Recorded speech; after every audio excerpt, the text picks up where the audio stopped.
Good afternoon. It's Friday the 20th of January 2023, just after 1 o'clock. Welcome to UK Column News. I'm your host, Mike Robinson. Joining me in the studio, as usual, Patrick Henningsen. Welcome to the programme, Patrick. Thanks, Mike. Good to be with you. Right, and well, with much anticipation in the chat box, we got to get heading over to New Zealand and the resignation of Jacinda Ardern.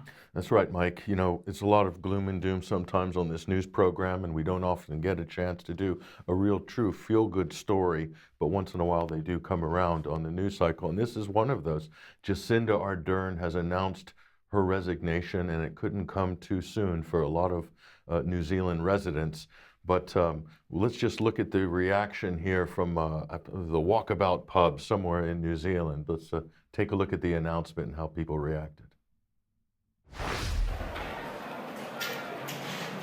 And so today I'm announcing that I will not be seeking re-election and that my term as Prime Minister will conclude no later than the 7th of February. Well, now, full disclosure, that's a really famous meme template that a lot of people use, so it's not that's not actual footage from New Zealand. But nonetheless, so Mike, you know, they finally put this horse out to pasture. There's a lot of people making a lot of accusations and theories. Mm-hmm. There's a lot of denials on the part of the government. So let's look at what the press is saying here. Of course, you can expect the Guardian's going to be defending her right to the hilt. It's worth pointing out Jacinda Ardern is a protege of Tony Blair. She really cut her teeth working for Tony. So, you know, Tony Blair made her into the political figure, go figure, that she's become.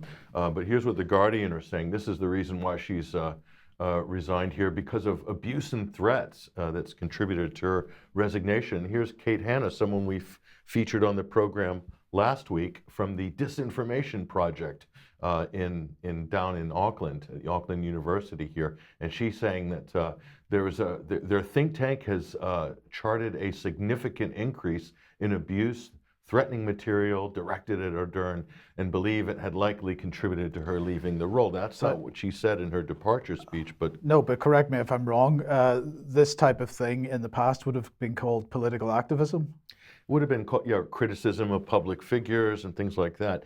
So, you know, this leads us to another problem, Mike. And besides that, you know, this Disinformation Project is just unbelievable in the amount of propaganda they put out.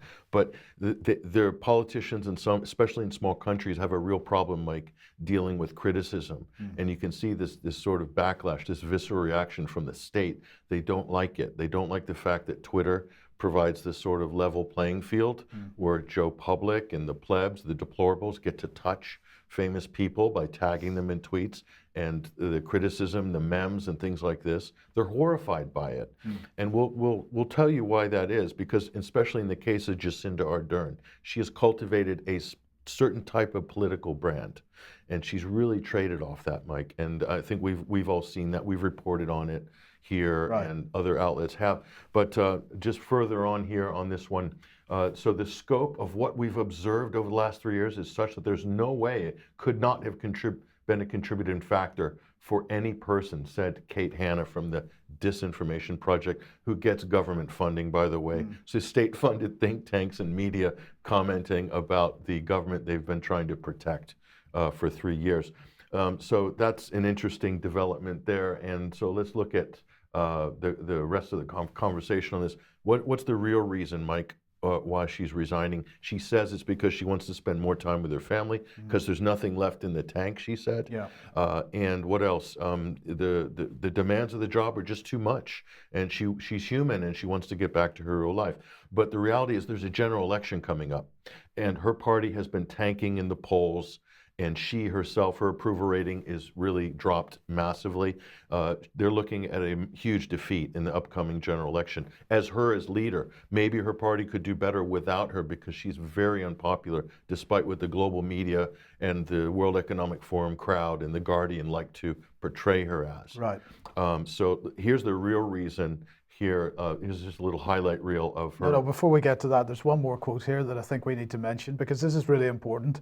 The final thing Kate said, sorry, if we just bring that back on screen. Kate Hanna we're talking about here, and the final thing she said was about death threats. Yes. And this is really important because we were just talking the other day, Patrick, about death threats, the imagery around death threats, the Oxford County Council getting death threats over the 15-minute city programme that they've got going on. Every time we see criticism, political criticism or criticism of the actions of think tanks or others, the term death threat is immediately brought up. So we're getting this constant narrative that anybody that's critical of the mainstream policy agenda is somehow an extremist who is threatening to kill. And they don't explicitly say death threats, as you look up on this quote here. Incredibly violent use of imagery around death threats. Right. And they're trying to associate that with Jacinda Ardern. They don't give any specific examples of it. Right. It's just generally, it's really negative and it's abusive and so forth. But you have to remember, this is somebody who locked down the whole country for one PCR positive case, destroyed the economy, and really just created a whole atmosphere of misery for so many people, shut down schools, and many will argue that she was abusive. Her government were abusive of their electorate. And so you can see the defenders of Ardern saying, no, it's the online trolling and things like that. No, not really. Let's take a look at some of her finer moments over the last couple of years. Stay local and do not congregate. Don't talk to your neighbours. Please keep to your bubbles. It comes down again to those very simple principles. We know from overseas cases of the Delta variant that it can be spread by people simply walking past one another. So keep those movements outside to the bare minimum. If someone refuses in our facilities to be tested, they have to keep staying. So they won't be able to leave after 14 days. They have to stay on for another 14 days. So it's a pretty good incentive. You either get your tests done and make sure you're cleared, or we will keep you in a facility longer. So I think most people will look at that and say, I'll take the test. You can now see family and friends again in their homes and use the bathroom inside. Luxury. Anytime to clarify any room you may hear, covid19.govt.nz. Otherwise, dismiss anything else. We will continue to be your single source of truth. We will provide Your single source of truth. That is just such an incredible statement at the end. Yeah, I mean, and really patronizing as well. And she's kind of this attitude, and she's cultivated, does a lot of these acting skits that they push out as propaganda. She's constantly making a show of herself. Here's one where she's doing one of her, selfies there. It's kind of but this is one of the government-funded COVID stuff that we featured last week. Even some of their journalists were saying this government promises to be open and transparent, but it is artfully is an artfully crafted image here. And this is Andrea Vance. And this is what she said: in my 20-year career as a journalist, this government is one of the most thin-skinned and secretive I have ever experienced. Many of my colleagues stay the same. So that's the real story of Jacinda Ardern from pro-government journalists even. That's how bad it is in New Zealand. And sort of The Guardian isn't giving you any bit of a whiff of any of this reality, by the way. They're just there to protect her political brand. So I think that's interesting. And even squeezing basic facts out of an agency is frustrating, torturous, and often a futile exercise. Wow, sound familiar, doesn't it? Absolutely. So it's pretty bad down in New Zealand. So Jacinda Ardern wasn't looking good. This is probably one of the best takes I've seen. Ross Clark at the Telegraph, and this headline says it all. Poor Jacinda Ardern, defeated by her own vanity. She believed her own myth that she was the most virtuous leader in the world. Then came the consequences of her disastrous actions. This is actually an incredibly insightful article here in the Telegraph. And this is what Ross Clark has to say here. I don't claim to be able to read her mind, but I would guess that her real reason for resigning ahead of the New Zealand's general election later this year was not primarily that she wanted to collect her daughter from playgroup every day, as she intimated, but that she could no longer cope with her halo having slipped. Very well said, Mr. Ross Clark. And he goes on, when you have built up into a living saint, it must come as a shock to find yourself under attack for failing to address the same old problems which afflict less progressive national leaders. Inflation, a stuttering economy, rising crime are hardly unique to New Zealand, but they showed that there was nothing magical about Ardern's politics. The only difference is that in her case, she lacked the toughness to weather serious adversity. Very strong criticism there from Ross Clark, but so true, Mike. So true. This magical saint-like image that they crafted for her, it has just totally imploded. She knows it. That's why she's cutting and running. She's been in office 6 years, hardly a dynasty by anyone's measure. Usually it's the 10-year mark, isn't it? But anyway, so we'll go here, and just to remind her here, she's constantly patronizing minority groups and trying to paint this kind of universal, ethnically friendly leader of the world. I guess world president is probably the right term, what she was trying to cultivate, much like Tony Blair, the Barack Obama style globalist leadership. Here she is after the Christchurch shooting, and you know that's the money shot, getting that sort of face, the hijab in the mosque, and then apologizing for historic injustices against Native Americans by offering herself up for a Maori ceremony. I mean, a lot of people would call this theatrics and politically, but this is what Ardern did. This is how she developed her brand, and that was her success, at least in the international community, and up until COVID, and then things went a little bit wrong, Mike, and this is what happened afterwards. And this is why her popularity was plummeting. These were the protests that have just put so much pressure on the government there. And this is a very small country, New Zealand. So, I mean, when you have a couple 100,000 people out in Wellington, that's significant. It's the equivalent of 300,000 or 1 million camping in London at the Capitol. And the police had to be very heavy-handed at the end because the government just couldn't take the public relations disaster of people going against the lockdowns, the vaccine mandates, and so forth. So this is, you know, that's the real story of her fall from grace. And this is why her party is tanking in the polls. But there's another scandal lurking behind the scenes that we want to bring people's attention to. And let's just take a look at this. This is on Substack. This is Cranmere's Substack. This is a 2-part article. I really encourage everybody to read it. The government is implicated in a really, really potentially damaging scandal regarding the approval and pushing vaccines on children. The government seems to have downplayed and ignored expert advice, even from their own scientific committee, about the dangers to children, specifically to do with myocarditis. Okay, so there's a lot in here. These are 2 very long and extensive articles here, but there is clear evidence in the official documents that it was agreed that references to increasing dosing intervals as a method of potentially providing some protection against myocarditis should be removed from public communications.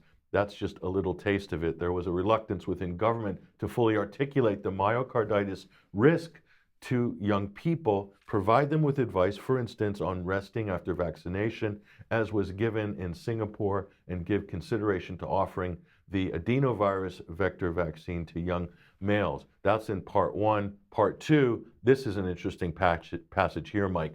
Consideration should be given to permitting younger people who have had 1 dose to be permitted to work or undertake other activities covered by the mandate. So this shows you how they were strong-arming even young people with the vaccine mandate, and the acknowledgement that there was a risk of myocarditis, but even the government saying, well, just spread the doses out. What a nightmare this is. This is just the tip of the iceberg. Within this scandal could it potentially explode. And legally, in terms of liability and things like that, this is just the beginning.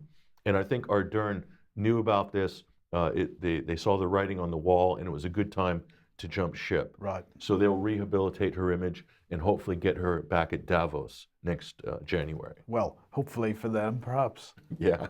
Hopefully for us, because it's always a comedy show. But that's the plan. Yes. That's the plan. Indeed. Okay, well, speaking of Davos, of course, it is the end for this year.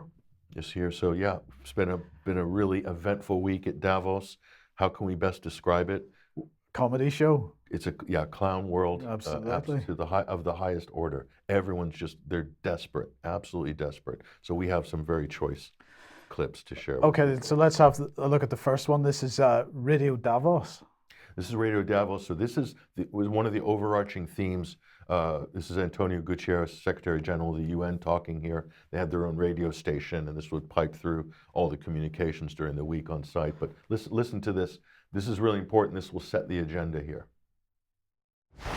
And from the heart of the World Economic Forum's annual meeting 2023, this is Radio Davos. We risk what I've called a great fracture, the decoupling of the world's two largest economies. At a Davos meeting whose theme is collaboration in a fragmented world, UN Secretary General Antonio Guterres warns of a rising polarization. Tectonic drift that would create two different sets of trade rules, two dominant currencies, two internets, and two conflicting strategies on artificial intelligence. This is the last thing we need. And as global climate change is being felt more and more around the world, he makes clear his opposition to continued fossil fuel exploration. This insanity belongs in science fiction, yet we know the ecosystem meltdown is cold, hard, scientific fact. So those are the big themes. It's a fractured world, and we need to come together and collaborate here. Let's just summarize that. It's very important that we understand this here. So collaboration in a fractured world. And so the problem, according to the World Economic Forum here, is this fracturing. Two different trade rules, two global organizations for trade, two dominant currencies, two reserve currencies, two internets. And here's the important one, two AI strategies.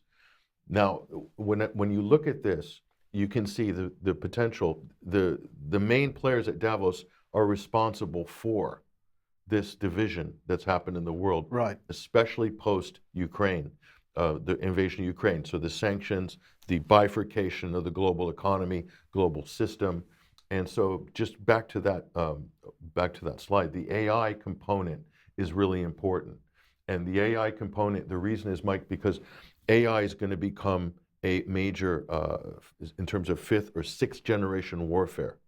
Okay, if there's no international agreements on artificial intelligence, the potential for chaos is immense. Yes, as we move towards autonomous weaponry and swarms of drones and swarms of cyber boats and cyber and this kind of stuff. Fully automated, nonstop cyber, don't even need humans involved in it, and it could just take on a life of its own. So this is what they're concerned about. My question is, they're doing everything possible to make sure that these problems are going to persist. Sure. So this is the big problem here. So that's Elena Zelensky. She's called now the First Lady, according to our news agencies, so that she's the First Lady, not the U.S. First Lady. It's Elena Zelensky. She spoke, and she has a solution to fight climate change. Excellent. How does the world want to achieve climate neutrality if so far it hasn't even stopped the burning of entire cities in Ukraine? This is what Russia is doing with its artillery, with its missiles, with its Iranian drones. And you know that the Russian aggression was never intended to restrict itself to the Ukrainian borders. This war can go further, and it make crises wider if the aggressor does not lose. So there's been this sort of undercurrent of war at Davos, but it's only an undercurrent. Absolutely the main theme was climate change. It is climate change, but Ukraine's there in the background. That's the sort of the high marquee ticket item. But she's saying Russian artillery in Ukraine is causing climate change. So this is an interesting theory by Zelensky's wife. So we'll put that to the scientific committees to mull over. I don't know. That sounds more like science fiction to me. Not according to Antonio Guterres, though. But nonetheless, she was speaking quite calmly and attempting to get her message, as such as it was, across in a fairly normal kind of way. Not everybody was quite so calm. Yeah, they weren't. So she's conflating all this stuff. It's crazy. You might look at that statement by her and say, she's a bit nuts. She's not fully there, not playing with a full deck. And then comes Al Gore. And it takes it to a whole nother level. I'm honestly, Mike. Let's just watch this. And the accumulated amount is now trapping as much extra heat as would be released by 600,000 Hiroshima-class atomic bombs exploding every single day on the earth. That's what's boiling the oceans, creating these atmospheric rivers and the rain bombs and sucking the moisture out of the land and creating the droughts and melting the ice and raising the sea level and causing these waves of climate refugees predicted to reach 1 billion in this century. Look at the xenophobia and political authoritarian trends that have come from just a few million refugees. What about 1 billion? We would lose our capacity for self-governance on this world. We have to act. So in answer to your question, I would say we have to have a sense of urgency much greater than we have yet had, and we need to make some changes. This just really reiterates what I thought all along, Mike, that the biggest source of hot air on the planet is Al Gore himself. 600,000 Hiroshima bombs being dropped every day. The oceans are boiling. Do you know anywhere on the planet where the oceans are boiling? Not yet. We haven't seen it. We know the kettles boil, but not the oceans. Rain bombs, that's a new one. What's a rain bomb? That's the first time I've heard that. That sounds pretty scary. And 1 billion climate refugees. 1 billion climate refugees. Really? What, from sea level rises, or exactly how does that work? Is he talking about droughts, regional droughts? Well, those have been going on for a couple of million years. Yes. So that's not exactly man-made climate change. They're highly unspecific, total hyperbole, total demagoguery. Al Gore is getting so desperate right now. I've never seen him. He's freaking out. He's shouting because he's saying we need to take this seriously now. We need to get excited and angry about this now. And what he was spewing there is just unbelievable. But not the only one. John Kerry. Yeah. So this is more the new age craziness here. John Kerry, the octogenarian climate czar, Biden's climate czar, who's kind of saying some funny things.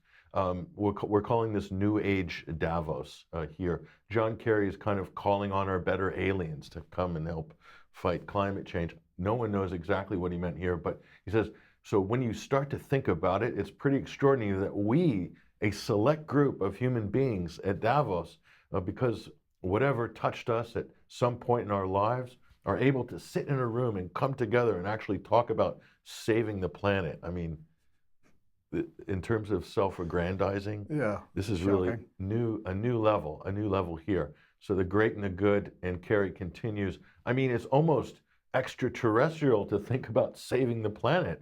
If you say that to most people think you're just crazy, tree-hugging, lefty liberal, do-gooder, or whatever.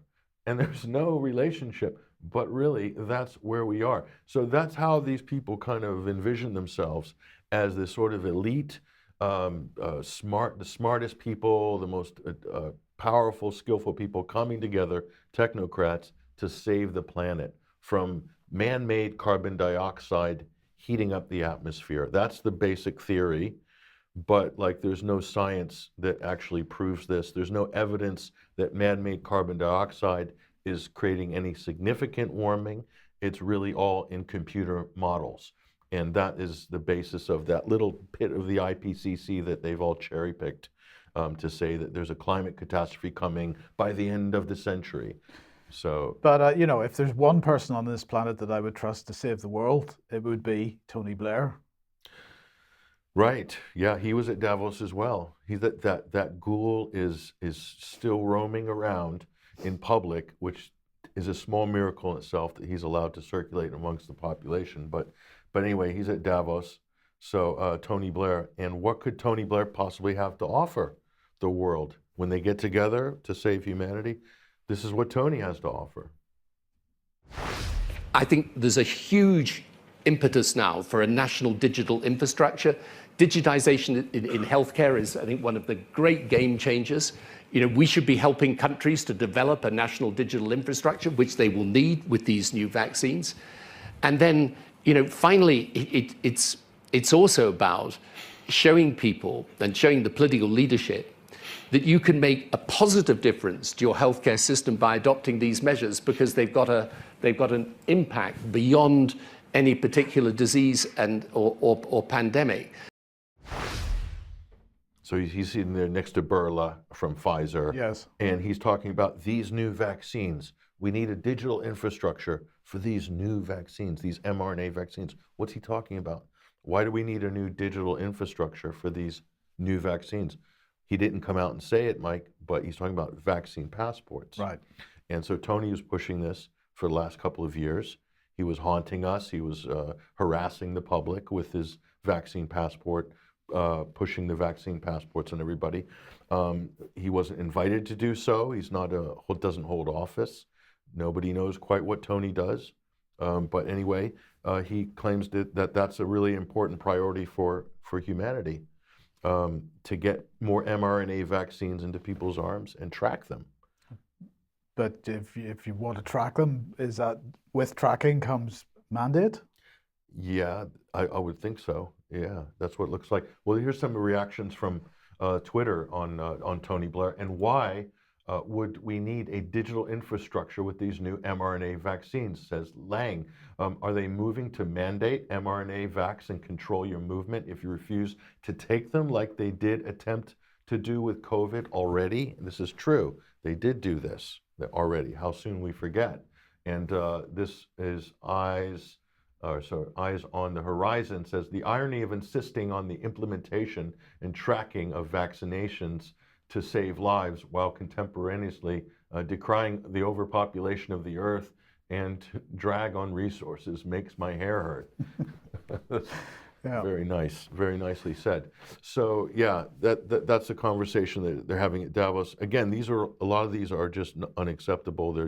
They're dead in the water for a lot of the public. Right.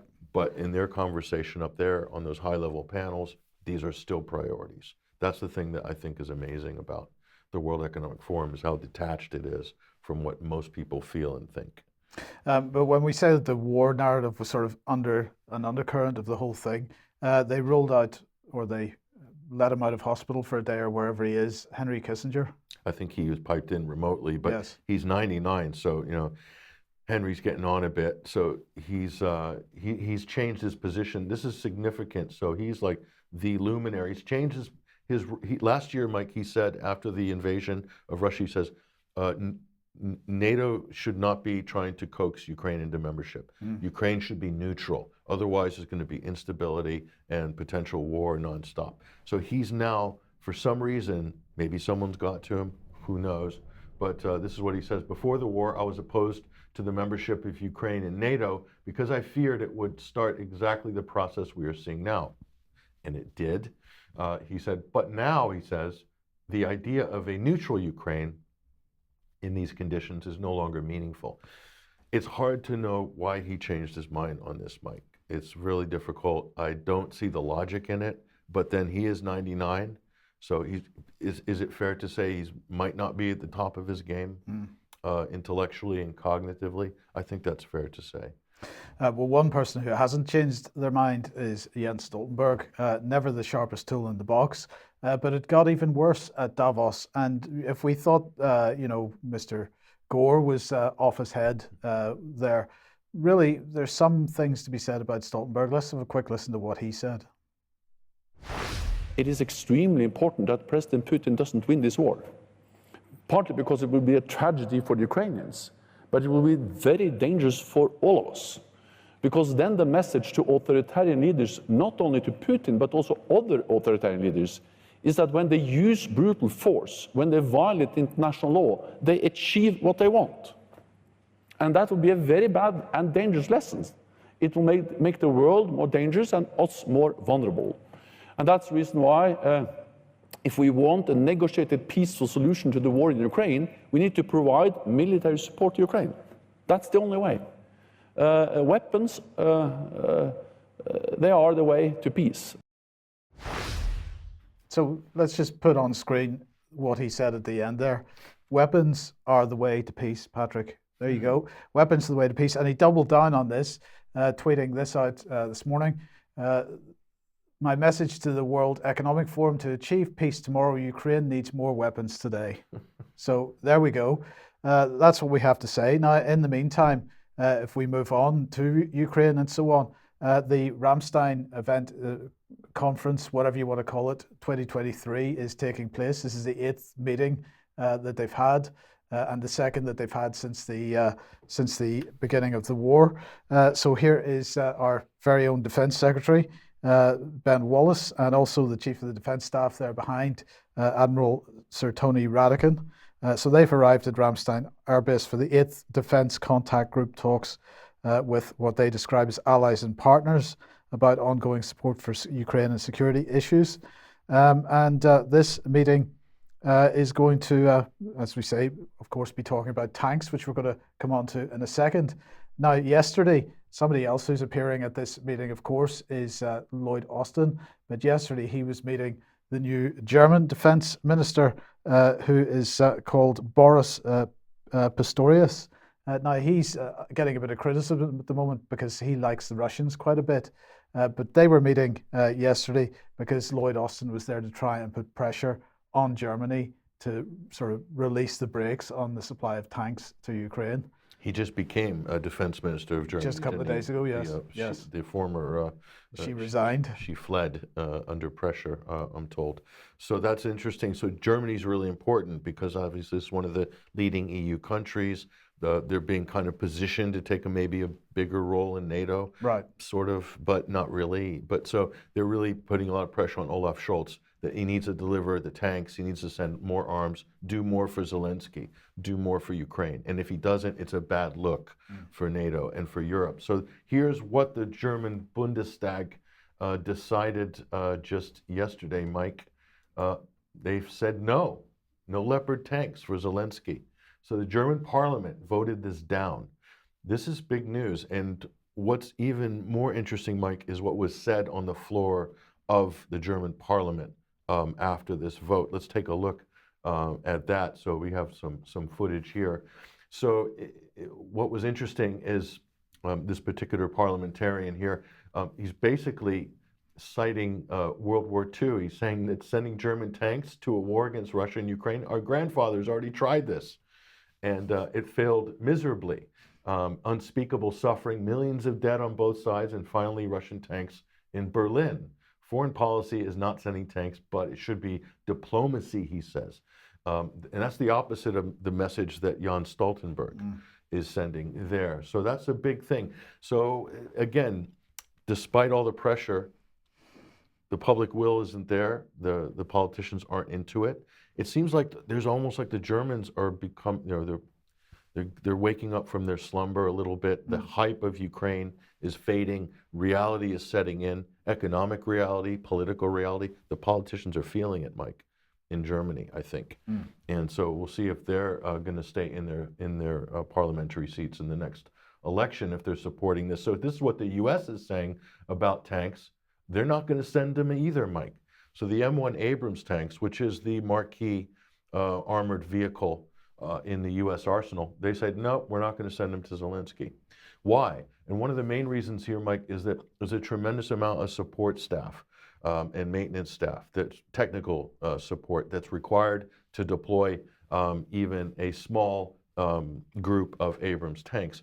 Now, so what are you saying, that they're worried that the perception would be they're actually taking a direct role themselves and being drawn into direct conflict with Russia? Is that the concern? 100%. They will need more tanks because if the U.S. just gives a couple of Abrams tanks, let's say they gave some piddly amount like 14 or 12 or something like that, it'd be kind of a joke. But still, for 14 Abrams tanks, you'd have dozens of support technical staff. Right. To put a proper complement like what the Iraqi military had after U.S. occupation. It's a huge amount of staff required from that. And if the U.S. withdrew that staff, those tanks would not work. They'd be dead in the water. The Iraqi army found that out the week before ISIS invaded Mosul. The U.S. magically withdrew its support for the technical support for the Abrams tanks just a couple of weeks before ISIS appeared on the scene in July of 2014. That was an interesting coincidence, wasn't it? Yeah. But anyway, so what about Britain, Mike? What have they got to offer? I think they're going to be delivering 14. So Defense Secretary announces combat power package. combat power package for Ukraine. Let's take a look. There he is. Now, this is the Army website, we have to say, so that's the British Army's headline. That is. They do their own in-house PR there. So there's Defense Secretary Ben Wallace talking to the T-shirt guy, Zelensky in Kiev. He's wearing a black T-shirt. That looks very nice. Sporting, and this is what Wallace said 2 days ago. Today's package is an important increase in Ukraine's capabilities.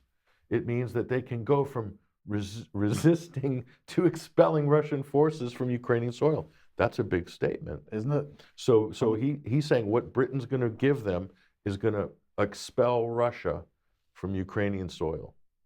So they must be giving a lot. How much are they giving? Well, 14 Challenger tanks.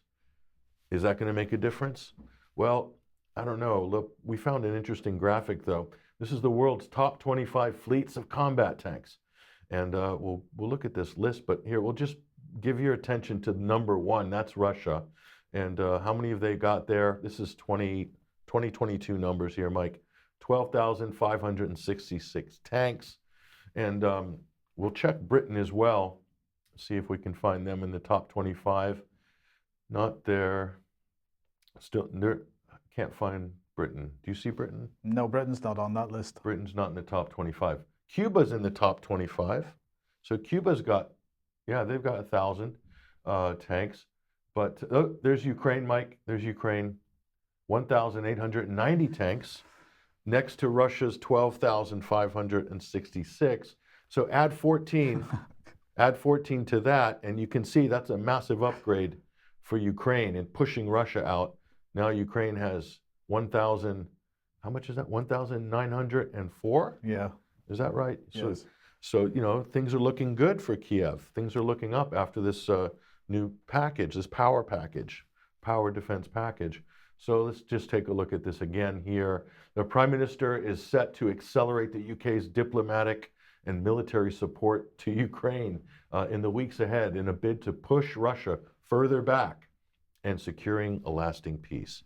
Well, what do you think the odds of that happening in the next couple of months are? Nice round number, Patrick. I don't know. UK defense and security officials believe, Mike, there's a window of opportunity. A window has opened up, they say, where Russia is on the back foot due to resupply issues and plummeting morale. So the resupply issues, I find that hard to believe, seeing that Russia is right next door. But anyway, we'll leave that to the side. The allies are therefore being encouraged to deploy their planned support for 2023 as soon as possible to have maximum impact. But what are they deploying? They don't seem to have much to deploy. Germany doesn't want to deploy. The US isn't deploying much. Britain's deploying 14 Challenger tanks and a few other items as well. But this idea that Russia is on the back foot, have they not been saying this for the last year? And Ukraine's losing territory by leaps and bounds by the day, and they'll continue to do so. So I don't know who's on the back foot here. I don't think it's Russia per se, but anyway, we'll take his word for it for the moment. Let's take a look at what else is in the power package here. A squadron of Challenger tanks, of course. The donation of around 30 AS-90 guns. 30 guns, that might be useful, maybe. Hundreds more, quote, armored and protected vehicles will also be sent. They're not specific and they don't say when. Do you think, what are they talking about here? Jeeps, maybe cars, SUVs? Who knows? We don't know. And will they ever be sent? Doesn't matter, really. It makes for a good press release, though. A, quote, maneuver support package, including minefield breaching and bridging capabilities worth 28 million quid.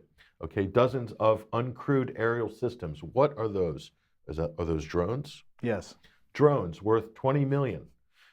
Doesn't say how many, just that it's worth 20 million. So according to the defense contractor price catalog, it's worth 20 million. It could be one drone, it could be 10, it could be 20. We don't know. To support the Ukrainian military, Mike. So when you see the word worth, it's almost like they're trying to market this to give it a little more sizzle. So it's just like worth 20 million, sort of special offer. Buy now and get a 20 million pound value. Another 100,000 artillery rounds on top of the 100,000 already delivered. So they were really making a point to say, we've already given 100,000 rounds in the last 12 months, and we're going to give 100,000 more. How many days of artillery is that on the front line? What's that worth? Maybe 5, 6 days? Something like that. And we don't know what type of artillery that is. Are you talking about mortars, grad rockets? If it's grad rockets, that's 5 or 6 days of shelling civilian areas in Donetsk for the Ukrainian military. Hundreds more, quote, sophisticated missiles, including GMLRS rockets, Starstreak air defense missiles, and medium-range air defense missiles, unspecific as to what those are or how many they are, but they're saying hundreds, Mike. This looks like a big package, but really what's actually in there? An equipment support package of spares to refurbish up to 100 Ukrainian tanks and infantry fighting vehicles. How is that possible when most of their tanks are Russian-made tanks? Does Britain have spare parts for Russian tanks? What are we talking about here? Spanners? It makes no sense. It could be spanners. Spanners. Nuts, bolts. Nuts, bolts, screws, screwdrivers, hammers. We don't know. It's very unspecific. But as a whole package, Mike, doesn't it look like a good special offer? It's a brilliant special offer. It looks like an attractive special offer. So we may buy that. We may buy that. So anyway, that's where that's at, Mike. Is it going to make a big difference? Is it going to push Russia back? We don't think so. Don't think so. Right, okay, if you like what the UK Column does, you'd like to support us, please head over to community.ukcolumn.org and your membership be very, very welcome and much appreciated. You could pick something up at the UK Column shop, but please do share material that you find on the various platforms. Now I want to move on to Sergei Lavrov because he was giving a briefing, a foreign ministry briefing a day or two ago, and he had a couple of interesting things to say. So let's have a look. Here he is. He said, like Napoleon, who mobilized nearly all of Europe against the Russian Empire, and Hitler, who occupied the majority of European countries and hurled them at the Soviet Union, the United States has created a coalition of nearly all European member states of NATO and the EU, and is using Ukraine to wage a proxy war against Russia with the old aim of finally solving the Russian question, like Hitler, who sought the final solution to the Jewish question. So he's played that card once again. The signing of the joint declaration on EU-NATO cooperation on the 10th of January was the high point of this process, something that's been in the making for years. It states explicitly that the alliance and the EU's goal is to use all political, economic and military means in the interests of the Golden Billion. In the so-called Indo-Pacific region, the West is out to create bloc architecture against Russia and China. And he is really highlighting the fact in this that this is not just about what's going on in Europe. This is a global effort to start a global conflict. I think, very hard to criticize what he said, actually. No, go back to the Davos, the fractured world. So 2 systems, 2 reserve currencies, 2 military blocs, 2 AI, 2 internets, 2 international trade bodies or something like this. So this is what they're talking about. So they're doing everything they possibly can, the US, Britain, and NATO G7 countries, to create that bifurcated world. And yet they're saying it's going to be dangerous. It is the recipe for conflict. Yes. Because these are the conditions that led to world wars in the past, and they most certainly will this time. I think people are very naive to think that when you get into major competition for resources, finite, scarce resources, for the 4th Industrial Revolution, lithium, cobalt, Congo could become a hotbed. Could become a new Vietnam or a new Middle East. Yes. Because that could become the new oil. That's exactly where this is heading. Yeah. Okay. So I think people are being very naive to not see this play out. And the other thing is, what's going to be fueling the electric car revolution, the electric grid that the West wants to change over all their fleets? It's fossil fuels. Right. So again, none of this makes sense in terms of what they're prescribing versus the reality. So these people are in a world of their own, and so Russia is being demonized and ostracized because it's one of the major providers of fossil fuels. they would need Russia for this major EV revolution because they still need to power their grids. Indeed. So let's move to France and Emmanuel Macron. So Macron did this really marquee interview here with the sort of one of the top Spanish journalists, Javier Cercas. And this is kind of, they really hyped this up in El País as a major interview. Now, so they clearly stroked Macron's ego enough to get him to talk somewhat unguarded. And he did say some very interesting things. The problem with Macron, Mike, is frustrating because he does pivot constantly. He flip-flops constantly. But let's look at what he said here. And it is interesting. Based on what Lavrov said and the conversations that we're talking about in Davos, here's what Macron says. The world is defined by the polarity between the US and China, and Europe has yet to decide whether it wants to become a vassal of one of the two or pursue the path of freedom and solidarity, says French President Emmanuel Macron. Macron has also insisted that Europe should be less dependent on NATO and pursue strategic autonomy from the US military bloc. I'm going to say easier said than done. Yes. It's more likely that Europe would break up. The EU would break up before NATO breaks up at the moment. That's what it looks like. So there's a Frexit movement that is kind of getting some steam in France.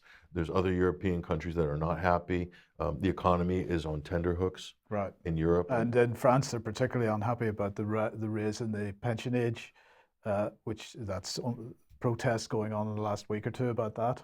A big protest. Yes. Million-man march in France because they raised the pension age from 62 to 64. To 64. Yeah. So that'll get 1 million people out in the streets in France. I don't know about any other country, but probably not. But yeah, so you have declining living standards. Then if Macron comes in and tries to push another vaccine mandate or something like this, it's a powder keg that could explode. And there's a lot of people that just want out of the European Union, especially because of Ukraine as well. They feel like they're being sucked into it, not just via NATO, but they're being sucked in via Brussels. Yes. The pressure on Russia in the meantime continues to build. Now, a couple of weeks ago, we were talking about this statement released by the Office for Gordon and Sarah Brown calling for the creation of a special tribunal for the punishment of the crime of aggression against Ukraine. So that was released on the 6th of January. And it was talking about acts of aggression traced back not to February invasion, but to the decision of Russia's military and political leadership to attack and occupy Crimea, the city of Sevastopol and the Donbass from 2014 onwards. And so they're calling for a constitution of what's equivalent to Nuremberg trials, termed the supreme international crime. For it's the crime of aggression from which most other international crimes, war crimes, crimes against humanity and genocide often flow. This is what they said. So they were talking about the International Criminal Court has powers to investigate genocide, war crimes, and crimes against humanity. However, it doesn't exercise jurisdiction in relation to crimes of aggression. So something else needed to take its place. And so they're talking about a special tribunal for the crime of aggression. And I was making the point that this is something that Zelensky had called for back in October last year. We must create a special tribunal on the crime of aggression against Ukraine. So that's a scripted talking point. It's a scripted talking point. And in fact, the scripted talking point appeared to come from the Gordon Brown back in March 2022, as we can see on screen at the moment. But this was something that was in the mainstream media at the time. It's something that's been rumbling all the way through this last year. Well, everybody will be perhaps unsurprised to know that in fact this is now being established and the UK is taking a leading role in it. So this is what James Cleverly had to say. Russia's invasion of the Ukraine is an outrageous violation of the rules-based international order. The atrocities we've witnessed in Ukraine are diabolical. These atrocities must not go unpunished. That's why the UK has accepted Ukraine's invitation to join this coalition, bringing our legal expertise to the table to explore options to ensure Russia's leaders are held to account fully for their actions. So they're talking about setting up exactly this type of tribunal. It includes assessing the feasibility of a new hybrid tribunal, brackets a specialized court integrated into Ukraine's national justice system with international elements. An investigation into the crime of aggression could complement established mechanisms for investigating war crimes. including the International Criminal Court and Ukraine's domestic legal system. In joining this additional core group focused on crimes of aggression, the UK will complement its previous support in pursuit of accountability for Russia's actions. And so who are they bringing on board? Well, they're bringing on board this man, Sir Howard Morrison, KC, Master of the Bench of Greys born in the UK in 1949, educated in schools in what was then West Germany and England, and then he did some voluntary work in Ghana, but joined the legal profession after that. So they've co-founded what they're calling, this is on top of what we've just been discussing, the Atrocity Crimes Advisory Group, with the US and the EU to directly support the War Crimes Unit and the Office for the Prosecutor General of Ukraine in its investigations. And Sir Howard Morrison is going to be the so-called independent advisor to the Ukrainian Prosecutor General. So, well, a campaign has been run, and it seems like the British government getting 100% behind it. Listen, I don't know where to start on this. There's so many things that are wrong about it. But first off, in terms of Gordon Brown's statement, I'll start with Gordon Brown and the rest of them. It is disingenuous and intellectually dishonest, or lazy, the fact that when they talk about Russia's acts of aggression with regards to Crimea, to strip away all of the context of a EU-backed coup d'etat, a violent coup in Kiev in 2014 that led directly to the people in Crimea holding a referendum. Crimea's historic Russia, by the way, before 1953. Okay, so it was separated from Russia in a similar amount of time that East Germany was separated from West Germany, and they were reunited. But in the case of the West, they don't say that Crimea reunited with Russia, they say Russia annexed it. Okay, semantics. But international law is actually on the side of Crimea. And this is the other part they're not talking about. There's two sides to the UN Charter. You do have the UN territorial sovereignty, but you also have self-determination. These are two sides of the UN coin, and it's totally disingenuous that these thought leaders and politicians in the West don't look at both sides. And worse, Angela Merkel's admission about the Minsk peace process and how they intentionally sandbagged it in order so that it failed. That's France, that's Germany, and behind the scenes, you can only just imagine who is working behind the scenes, okay? But to not even bring that up, it is their responsibility. They created the conditions for the war in Donbass, for the ethnic cleansing or the ethnic targeting attacks by a US and NATO-backed Ukrainian military, the arms buildup and all of this. They created the conditions for Russia had no choice but to move. And they warned the West they were going to have to make some kind of serious moves if this isn't resolved diplomatically. So they totally sabotaged the diplomacy, the West did. And then now they're saying, oh, and it was Russia's act of aggression. It was Putin's war of choice. That's another scripted term, Putin's war of choice. These are all marketing terms. And so the ICCC, the thing I noticed when I went to the International Criminal Court for the first time, okay, when I was given a tour, is that you go in the reception, Mike, and you look on the wall, and there's 5 or 6 people that they managed to convict since they've been founded in what, 1998, 99 or something. And I noticed they're all black Africans, pretty much to a man. There's no white people convicted in the International Criminal Court. There's no first world countries. There's no NATO members. There's no G7 countries, nothing. The whole thing was constructed to go after and condemn and sanction countries that, for whatever reason, weren't playing ball with their former colonial masters. It's that simple. The Milosevic trial happened kind of off-site, okay, but that was a total sham, and history now shows what a sham that was. Yeah. And that was to break up Yugoslavia. So there's so many things wrong with this. It's completely one-sided. And the rules-based international order, what is that? Where's the office for the rules-based international order? Do they have an office? Is that a global government? What is this? They keep announcing this. It's nothing. It's a concept. It's whatever you want it to be. It's like we make the rules today and we'll change them tomorrow. And if you don't play by the rules, then you're in violation of the rules-based international order. Is this, Mike, is this a court of aggression? Is there a statute of limitations on it? Good question, right? What about Libya? How about Libya? How about all the arms and the weapons that were channeled into Syria to destabilize and destroy that country? Is that covered? What about Iraq? Let's talk about Iraq. Is that covered in the statute of limitations of this new tribunal? I think it's a great idea, but let's just queue up all the people who need to be there first. And let's go back to Vietnam. How far do we want to go back? I mean, you can even throw Hitler in there just to keep everybody happy, okay? But it's ridiculous. And what is this? They tried to do the same thing against Syria.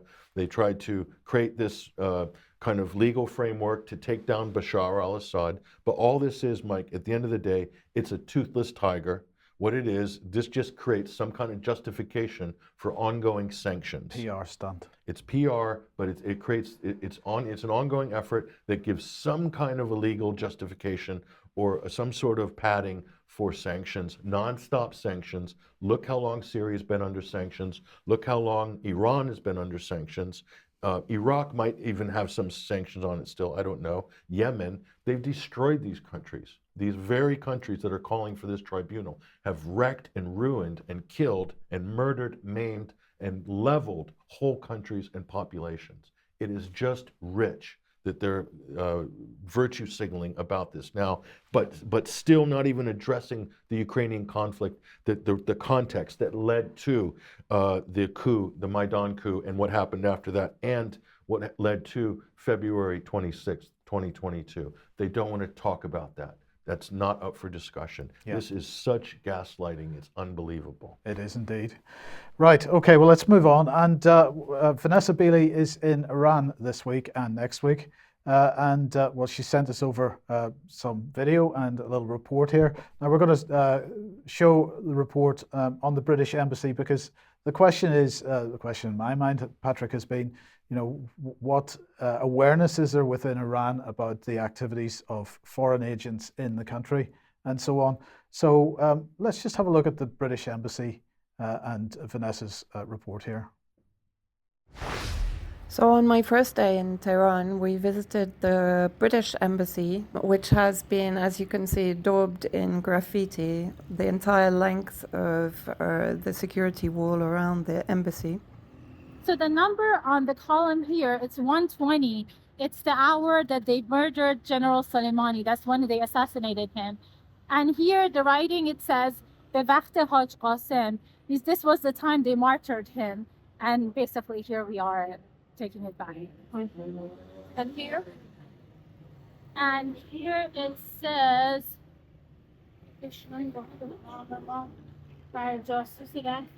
so it's kind of like a poem that would take revenge and calling the British spies, basically.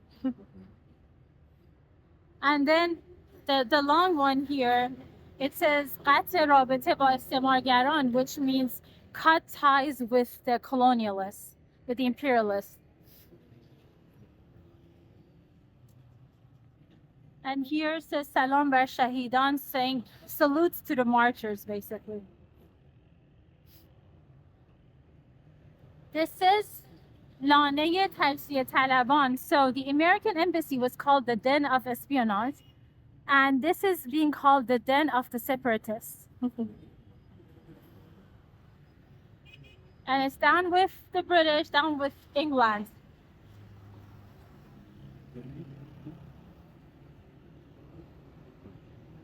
So it says Rubahe Pier. They have called for many years, they've called the British the old fox, because for many years it has been coming up with ways to destroy nations. And then there's a hashtag Haj Qasem, which is the name of Commander Soleimani. And the white one says, get out of my country.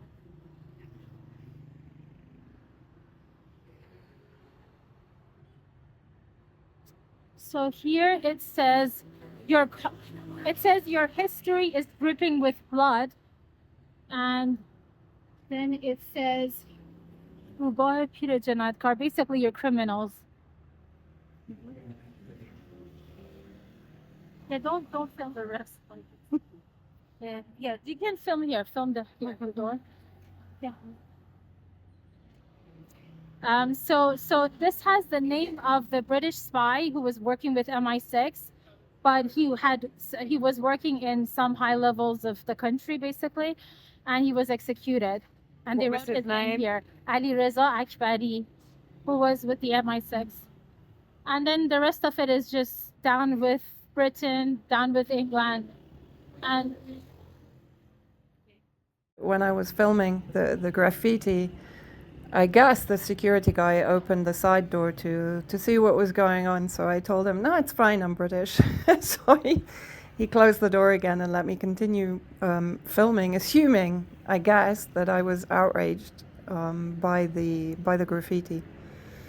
Actually, my team who were with me, including the translator, she originally said to me, I don't really agree with this. We should provide security as a country for the foreign embassies that are here, or we should not allow the embassies to exist inside Iran.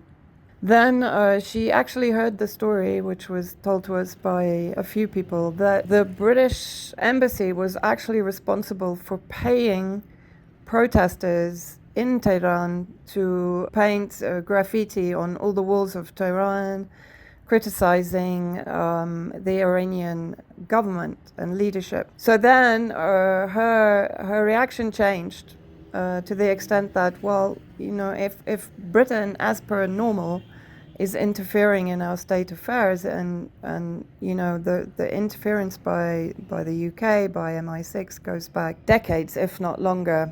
And one interesting point, one of the graffiti says Iranian Holocaust. Now, I didn't actually know about this, but in 1917 to 1919, Britain was responsible for mass starvation, famine in Iran, and a huge percentage of the population died during this time.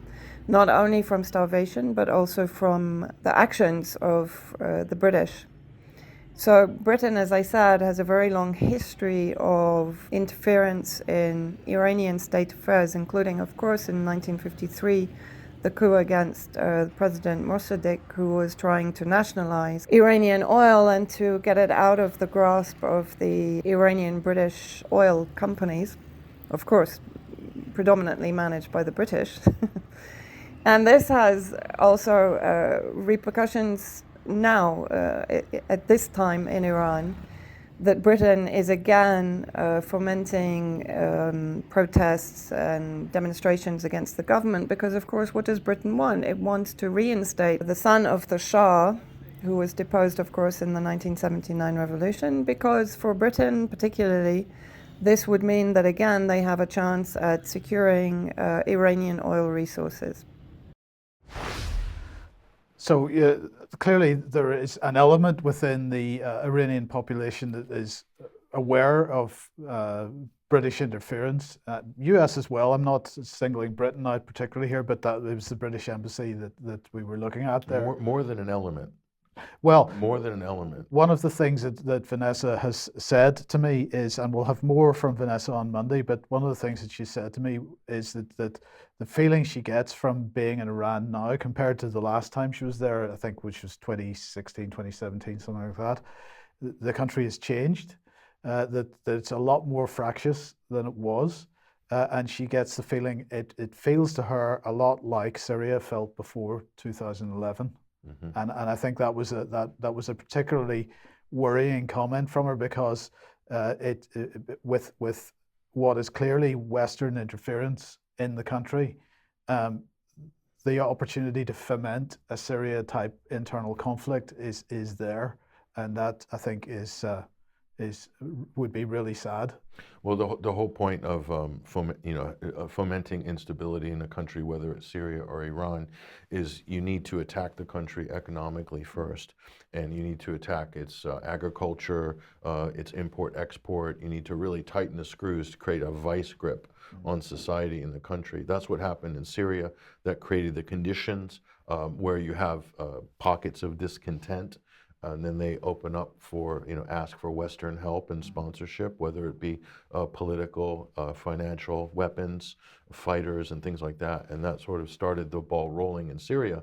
But it couldn't sustain with the domestic opposition, so they needed then foreign fighters to come in. Right. Iran is not Syria in that sense. It's much more secure. It has a much more robust military. There are some issues that can be exploited. Certainly the West, the U.S. and Britain tried to exploit the hijab protest in September. And tried to make that sort of their, green revolution, as it were, for 2022. But it sort of fizzled out. And the reason it fizzled out is because that issue has been developing over a few years in Iran. So there are women uncovered in different parts of the country, and they're having that national dialogue anyway. It's just that the West really focused on that and made it that the big media story. But it is interesting. She brings up a lot of interesting points. And Operation Ajax, of course, 1953. Yeah. Mohammad Mossadegh, the prime minister at the time, overthrown. So yeah, the people there don't forget. There's a museum in Tehran that's dedicated to the Iran-Iraq War, and they know exactly who was backing who in that, and the casualties they sustained as a country are huge, much more than Vietnam on both sides, especially Iran. They lost more people than Iraq did, and that was in the 80s. So that's still fresh in a lot. So older generation were involved in that, still fresh in their minds, and it occupies a big part of the national psyche, but also in terms of how their geopolitics are oriented, and the Islamic Revolution as well. So it's not an easy nut to crack for the Western imperialists. Iran has always been very stubborn and very fortified in many different ways. Yeah, okay. As I say, more from Vanessa on Monday, so look forward to that. Now let's come back to the UK then, and the online safety bill. And that has now finished its initial passage through the House of Commons. It's headed to the House of Lords. It had its first reading in the House of Lords this week, and it will continue its way through. But still new amendments coming. So here is Michelle Donnellan, the Secretary of State for Digital, Culture, Media and Sport. And of course, we've been reporting over the last couple of weeks that Sunak and Donnellan have been facing Tory rebellion over the issue of whether to have custodial sentences for the platforms, for the management of platforms that don't follow the rules that they want to set down in this bill. So here's what she's saying. I have engaged extensively with members of this House recently regarding a number of amendments which have been tabled for the report stage of the online safety bill. We've carefully reviewed new clause 2, which sought to make senior managers criminally liable for breaches of the bill's child safety duties. I'm sympathetic to the aims of the amendment. We need to take the time to get this right. We intend to base our amendment on the Irish Online Safety and Media Regulation Act 2022, which introduces individual criminal liability for failure to comply with a notice to end contravention. The final government amendment at the end of ping pong between the Lords and the Commons will be carefully designed to capture instances where senior managers or those purporting to act in that capacity have consented or connived in ignoring enforceable requirements, risking serious harm to children. So they keep pushing this child harm issue as if it's the real reason for the online safety bill, but let's keep going. The criminal penalties, including imprisonment and fines, will be commensurate with similar offences. So they are going to pursue, they've capitulated to the minority within the Tory party that's demanding this. They've decided that they're going to go with it. But in the meantime then, Michelle Donnellan has published an article in Conservative Home. Michelle Donnellan, the online safety bill, legal but harmful, had to go, and here's why. So she's trying to suggest that this is no longer a thing. But let's just have a look at what she has to say here. Frankly, in my view, she says, the social media giants have no right to tell adults what legal content they can or cannot see, and neither does the government. Let's just read that again. Social media giants have no right to tell adults what legal content they can or cannot see, and neither does the government. So that paragraph, she says that. And in a later paragraph, she says, for adults, my new triple shield mechanism delivers choice. Where content is illegal, clearly it should be removed. If a platform says in its terms and conditions that it does not allow certain content, they must keep that promise and remove it. But did she not say that platforms don't have a right to decide what kind of content people see? But now she's saying they do. In fact, they're required to remove it if they say in their terms and conditions that it's not acceptable. There's no consistency in the argument here. No, it's rife with contradictions, Mike, and that's because when you get into the business of censoring speech and controlling speech, all you get are contradictions and hypocrisy. Right. She goes on then. Likewise, where their terms and conditions permit certain content, social media companies will no longer be able to arbitrarily remove this content. Sorry, show me a set of terms and conditions which define what type of content is permitted.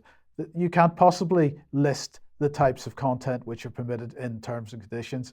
Of course, they list the types of content which are not permitted, but they can't possibly list the types of content that are permitted. So that comment from her is complete nonsense, right? But here's the thing. She's arguing here that she's gotten rid of the whole concept of legal but harmful.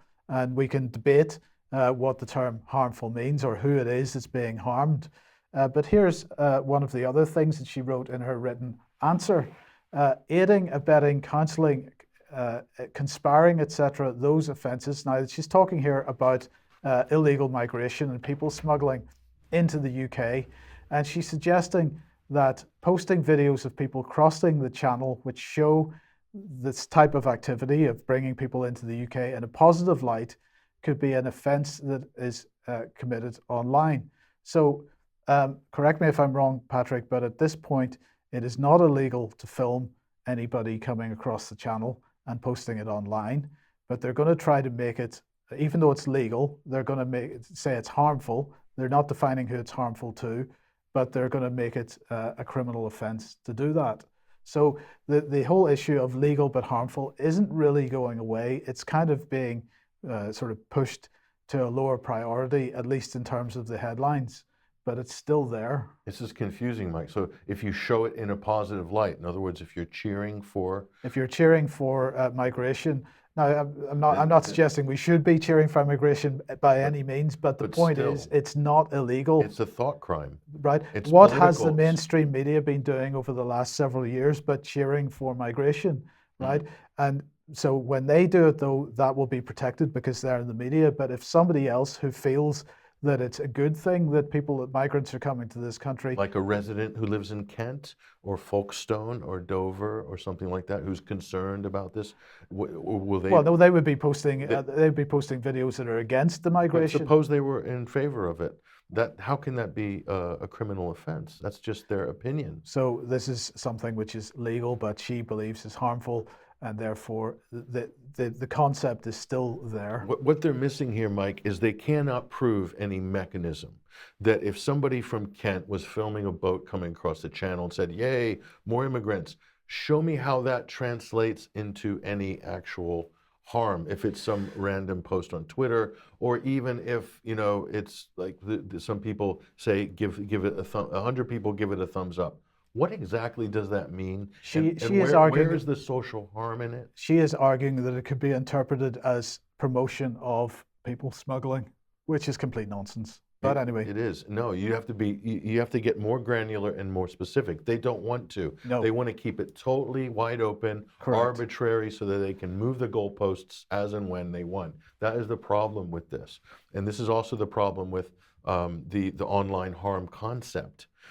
Right now, as things are, with the current laws on the books, Mike, okay, police have certain powers to investigate if there's a criminal or a crime committed or it's incitement. There are already laws on the books for that. Can the government show that the laws that are right now, today, are inadequate and are somehow causing a spike in all of these sort of crimes? I'm not talking about complaints or random things here and there. I'm talking about anything substantial that can move the dial socially or on a civilizational level. The answer is no. I certainly don't see it reported in the media.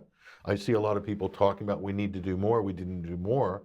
But what are they saying? That the police aren't prosecuting? Is that what they're saying? Or like, it's really difficult to say. It seems like they're wanting to run this whole Orwellian agenda forward without showing that there's a basis or a need for it in the first place. Indeed. Well, let's stick with the Orwellian part of it at least, and let's look at the BBC here. This was a fantastic article Greta Thunberg, German police deny protest detainment was staged. Now, we showed the Greta Thunberg video, I think on Extra on Wednesday, and it was absolutely clear that the thing was staged, or at least it was clear to me anyway, as they posed for video footage and photographs to be taken. But the German police have denied that the protest detainment was staged. But let's look at how the BBC reported this. German police have denied being extras for Greta Thunberg after false claims that her detainment at a protest in Western Germany was staged. A viral post falsely claimed that the climate activist was being held police was all set up for the cameras. So on the basis, it appears, on the basis of German police denial, because they were embarrassed about being caught out on it, perhaps, the BBC is now definitively stating that these claims are false. And they're not in a position to do that because they have no idea whether the German police are lying or not. Would the German police lie if they're embarrassed in this way? I suspect they would. Yeah, because there's a huge political price to pay. Of course there is. And it goes on. Here's another example of it where they've taken an image of a tweet. They've removed the details of who made the tweet, and then they've plastered the word false across it. And the tweet said, "The fake arrest of Greta Thunberg," all set up for the cameras. So if that's their opinion that it's a fake arrest and it's staged, well, the evidence suggests that it very well could be. So who's the BBC to play gatekeeper and literally positioning themselves as the ministry of truth? Or as Jacinda Ardern said, we are your single source of truth. Single source of truth, that's what the BBC claims to be or appears to be. And so there you go. I just wanted to make that point. Now, just to finish off for today, I just wanted to let everybody know that Christopher Chope's two vaccine-related bills continue their way through Parliament. They've got a second reading coming up on the 3rd of March 2023. So this is the COVID-19 vaccine damage bill. It's private member's bill, so Christopher Chope pushing that forward. So that's one. And the other one that he has is the COVID-19 vaccine diagnosis and treatment bill.